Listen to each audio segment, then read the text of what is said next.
एक कहानी मुंबई शहर की है, जहां एक पुराने रेलवे स्टेशन पर भूत देखे गए। मुंबई के एक पुराने रेलवे स्टेशन पर रात के समय एक अजीब सी खामोशी छा जाती थी। लोग कहते थे कि इस स्टेशन पर एक भूत का साया है।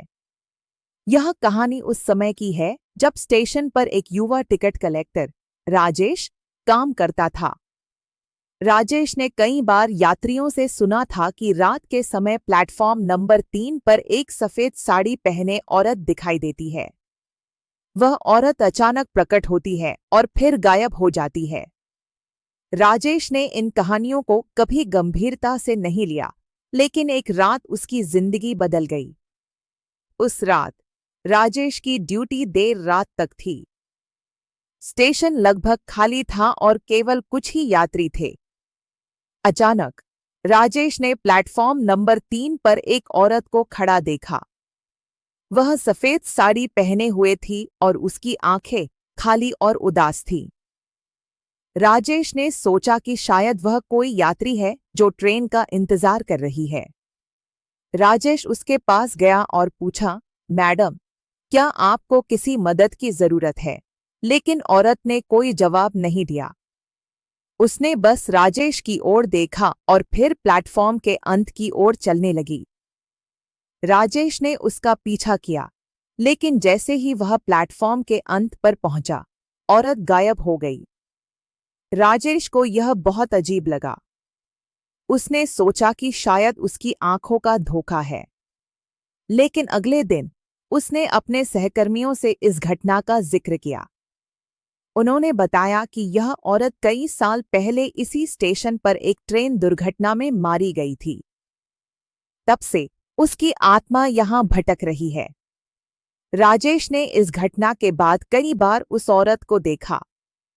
वह हमेशा प्लेटफॉर्म नंबर 3 पर ही दिखाई देती थी और फिर गायब हो जाती थी। राजेश ने महसूस किया कि वह औरत शायद किसी की मदद चाहती है।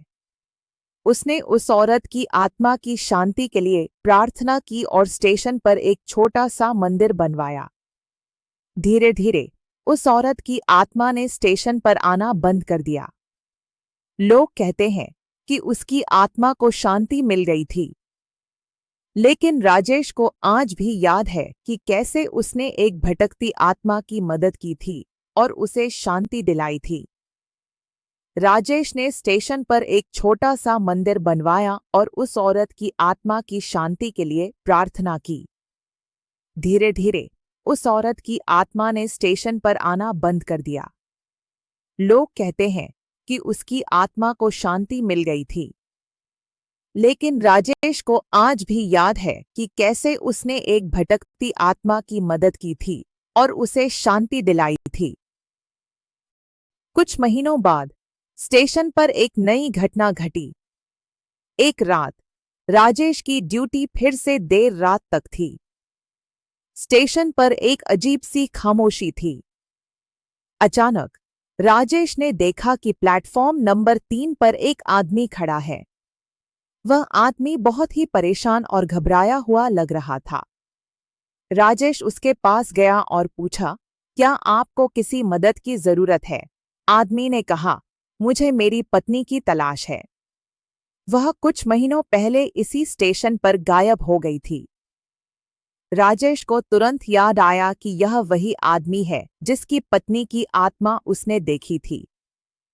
उसने आदमी को सब कुछ बताया और उसे मंदिर दिखाया।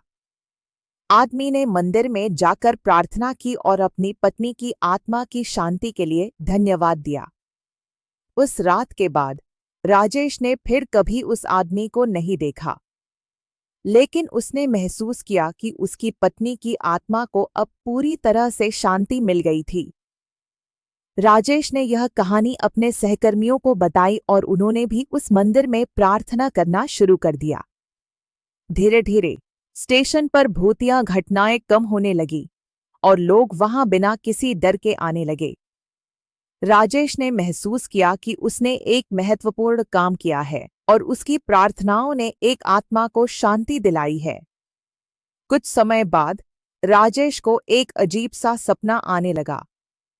उसने सपने में देखा कि वह उसी स्टेशन पर खड़ा है और वहीं औरत उसे बुला रही है।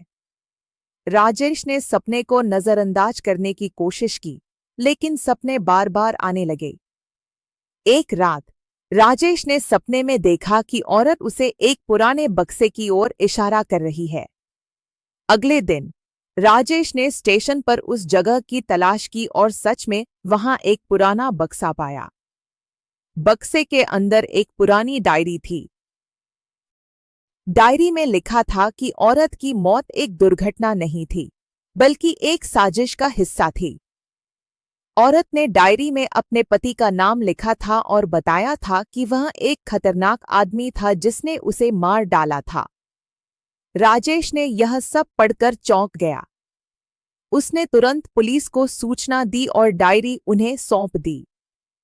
पुलिस ने जांच शुरू की और पाया कि औरत का पति अब भी जीवित था और उसने कई और अपराध किए थे। आखिरकार पुलिस ने उस आदमी को गिरफ्तार कर लिया और उसे सजा दिलाई।